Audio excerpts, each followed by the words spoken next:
This is not a, this is not an ideological issue. This is, everybody in this house would agree that air pollution, the damage it is doing to our people, is something that we would like to cooperate on. I think it's important that the government develops a plan for how to get rid of air pollution in our cities. We are more than happy to cooperate with the government on developing such a plan.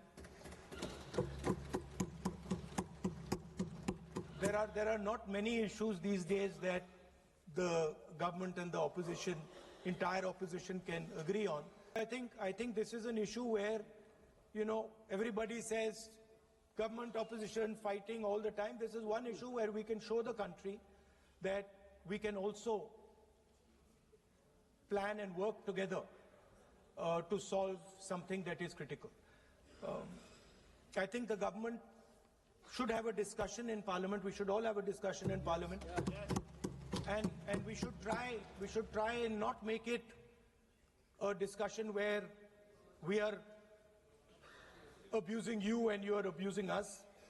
I think we should make it a discussion where we are participating, we are showing the country that on this fundamental issue there is agreement, and the best minds are going to be put into place to solve this issue. Thank you. I think it would be good if we have a discussion, detailed discussion, and then the Prime Minister puts in place a plan for each city, methodical, systematic plan on how within the next 5 or 10 years, maybe we cannot resolve the problem, but how we are going to impact the problem and make life for our people easier.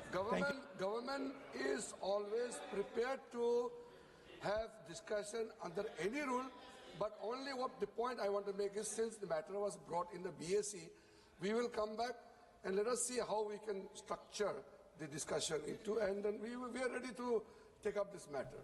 I think a good idea would be that we frame the discussion not on us saying what you have not done, and not on you saying what we have not done, but simply saying that what are we going to do for the people in India in the future, what are the action steps that we need to take. So I would say that it would be an interesting experiment to see if, instead of you blaming us and we blaming you, we can try and say on this one issue where we agree, there's no disagreement, where we say, listen, let us just talk about the future of the people.